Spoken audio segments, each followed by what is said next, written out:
So we're not going to spend a whole lesson on section 20.4, but I do want to introduce the concept of a hyperbola or an hyperbola.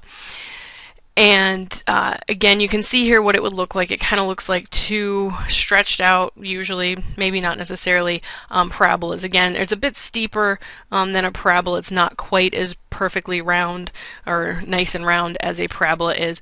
And you get two of them in this case.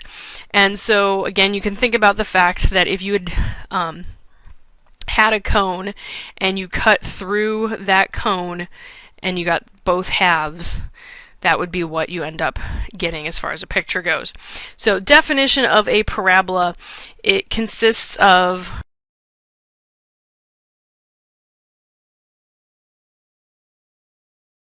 the set of points. So that's kind of what they all start off as, right? In a plane, again, two-dimensional.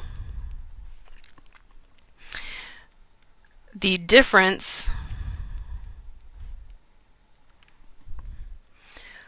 of whose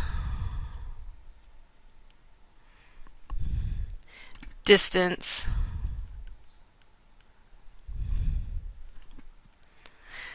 from two fixed points, again these are going to be our foci,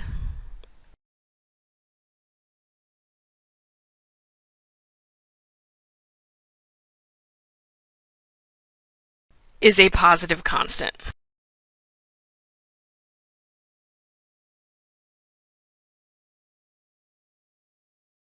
So for an ellipse, we have the sum of the distance between 2 points. For a hyperbola, we're looking at the difference. And for a standard form of a hyperbola, again, we can look at this in being either opening up on the x-axis or opening up on the y-axis.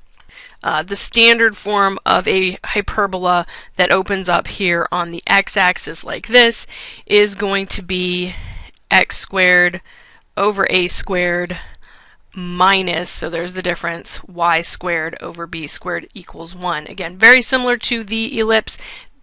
Difference here is that it is a difference, a subtraction. Again, the center's at the origin for this one, and again, we're talking about our how we could find our asymptotes based on A and B. So we're not going to get too carried away with this. We just want to have the general form. So then similarly, when we flip the axes here, we're going to flip the order. In this case, we're going to have y squared over a squared minus x squared over b squared equals 1.